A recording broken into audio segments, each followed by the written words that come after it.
up, you guys? Marty Schwartz here from GuitarJams.com. Hope you guys are doing great out there. Got a fun Hendrix lesson for you guys today. We're tuned down a half step, so that's what you're going to need to do to play it, but it's really fun. Also, I have a bunch of bonus blues licks down there and links to my social media stuff. I really appreciate that extra support. I really do. Thank you. But let's zoom in. We'll break this one down right now. Here we go. All right, so our guitar is tuned a half step down, a la Hendrix. And if we took a E major bar chord, that's the 7th fret right there.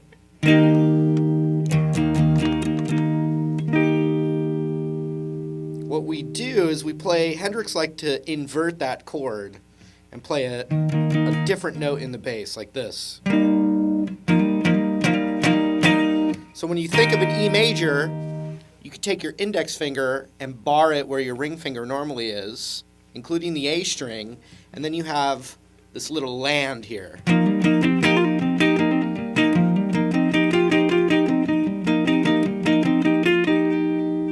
Okay, and then what we want to do is with that bar is we're going to hammer down. If this is barred on the 9th fret, we're going to hammer down the 10th on the B with our middle finger and the 11th on the D string with our ring finger while that's barred. Check it out. So I strum it and then hammer down.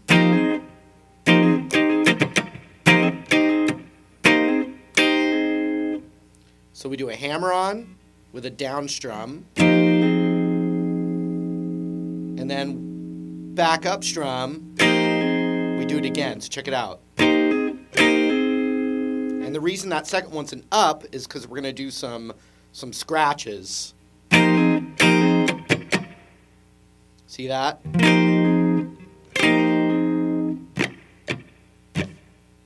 Down, up, down, muted.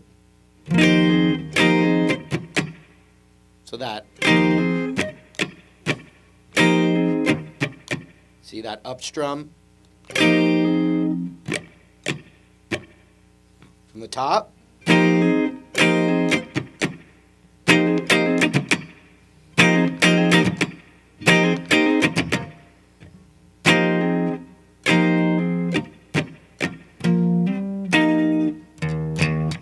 So still barring that 9th fret, I'm going to kind of strum these middle strings here, but I'm going to hammer on with my ring finger up to the 11th of the A string. And then I want to get that D and G, if you can get them together.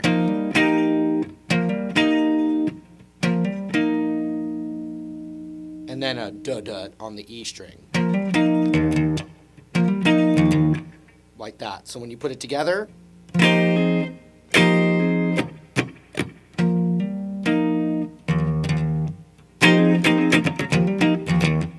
so when you do it pretty fast, it starts to sound like it. See that?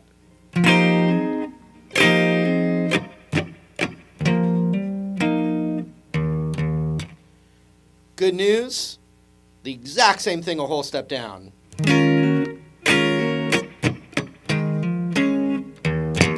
And you still hit the open E, but the rest is exactly the same a whole step down.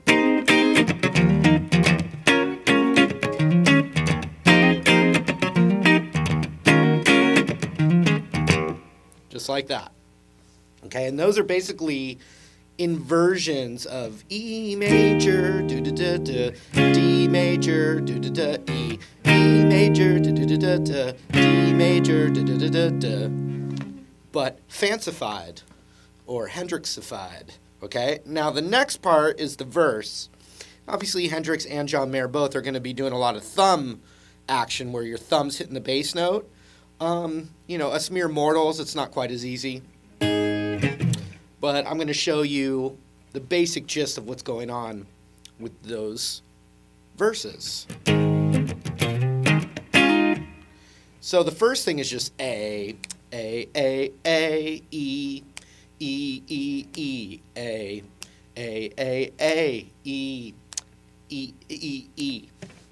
But lots of Hendrix tricks. But if you know the basis of it, A, A, E, E, E, E, E, A, E. And so that E is going to be in this E9 zone, or like a E blues. And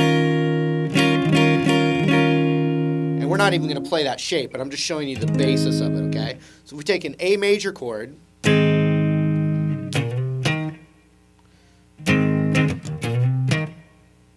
So then we're going to slide up from the 7 to the 9 with our ring finger on this E string. And then we go to the 7 on the A string. That's a normal.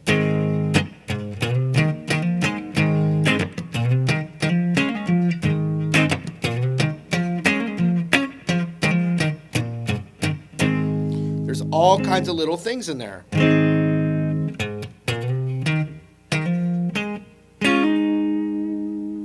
But what's going to happen is we're going to basically be in this little 7th fret bar, and we're going to hammer on a whole step up on the G string. So for the entire A movement, instead of A, you're going A, slide up this one. And there's lots of variations.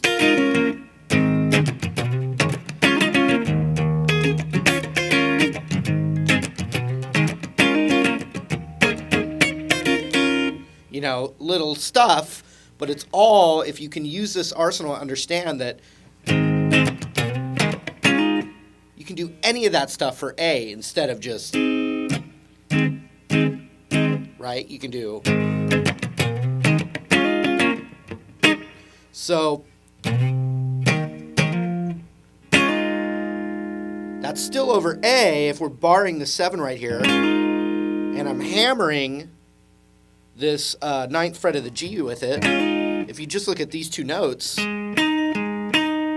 the open A maybe, or if I got the E in there and the bass player's playing an A, any of that's really still an A chord. These two notes is an A power chord. I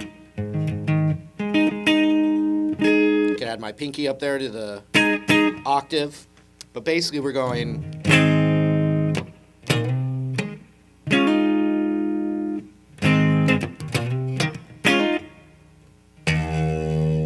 Then we're going to hit that E, and we got this E right here on the 7th fret of the A string now. And this is, you know, it's really all the E stuff is revolving around E7.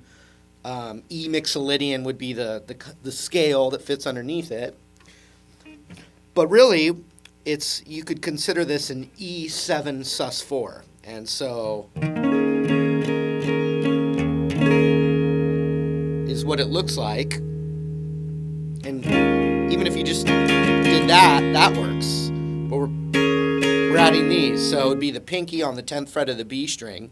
We're barring that 7. And then ring finger on the 9 of the D string. Like that. You know, a little flickle flickle. Flicky flicky. And then from here, when you're playing the top 3 strings in the same bar, you have this, which is the 10th on the high E. You have the 9th on the high E, the regular bar.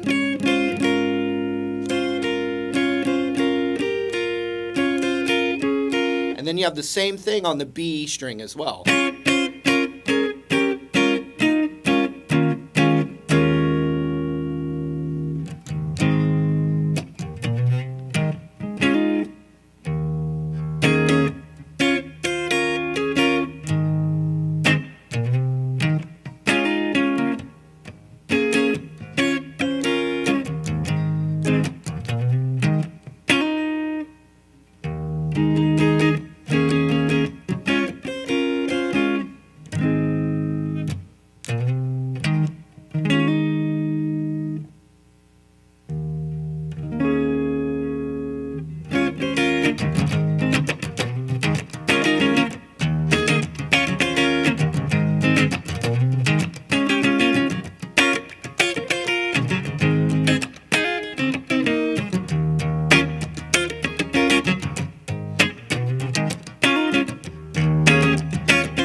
right before the chorus, it's A,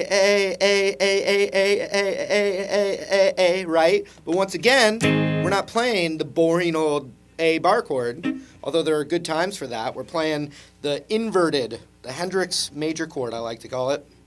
Basically, you take this 12th fret bar, 14th fret, press down here.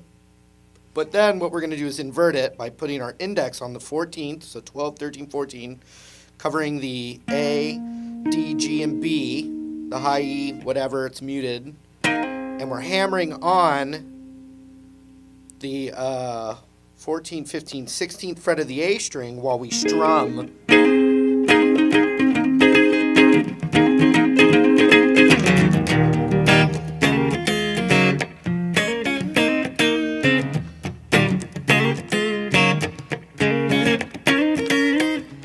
Stuff going on there. I'm going to show it to you. So we're doing the, and I'm going ja ja ja ja ja ja ja ja ja ja ja.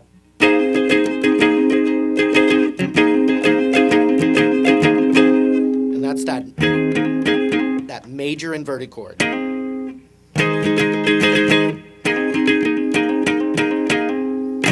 Okay, now let me show you the chorus. We're going to play, here's what the chords are, and then there's, once again, embellishments instead of the standard chords. But these embellishments are going to pretty much always work for these standard chords, and that's how when you hear, like, let's say John Mayer playing one of his own songs, and you hear some of that Hendrix in there or whatever, that's how we get these tools. Okay, so we got E, G, A, E. A, E, E, E, G, A, E. Right? But that doesn't sound like it, does it? Well, we're going to start with an E chord. And every major chord has this little trick.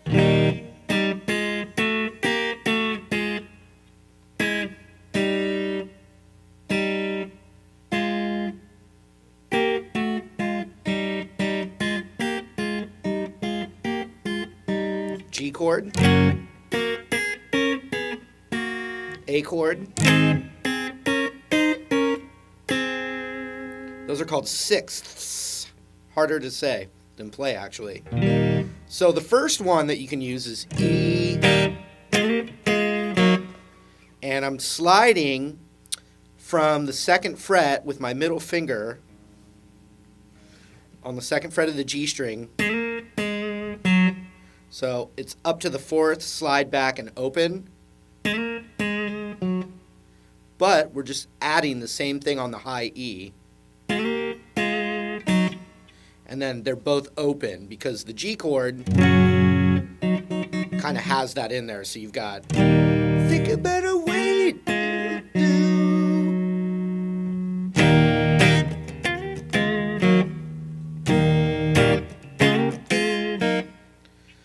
Then, if you're brave and you're going to do the G major chord with your thumb on the bass note,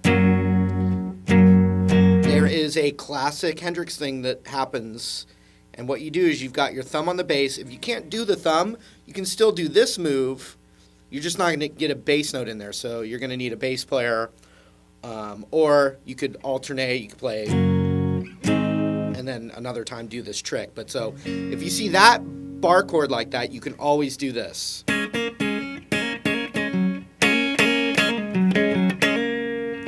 then you get your thumb in there.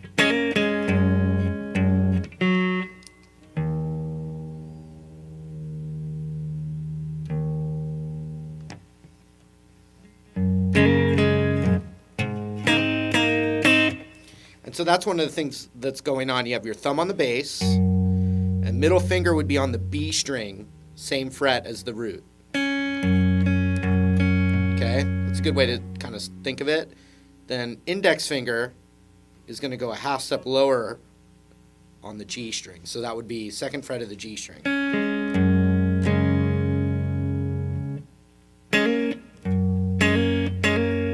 And then you're going to hammer on the G string up a whole step. And then you could even get your pinky to the 5th fret of the D.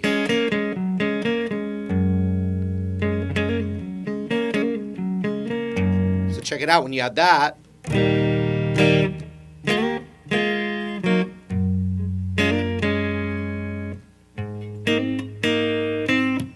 And so then on the A, it's up a whole step. You hear that.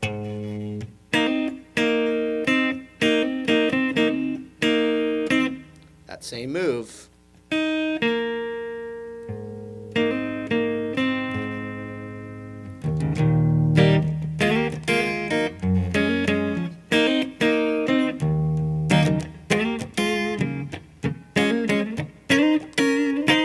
And so check it out. You could do, which comes from the A major.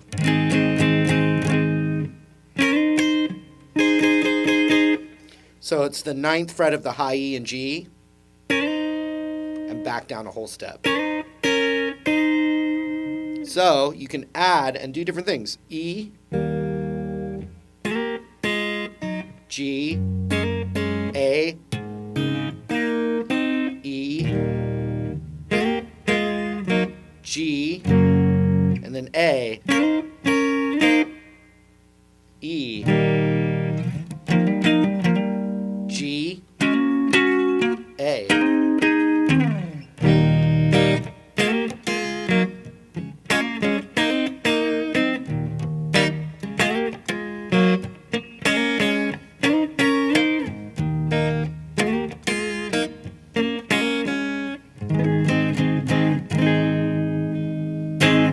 So those tricks are always going to be there, and then finally you let the E ring out.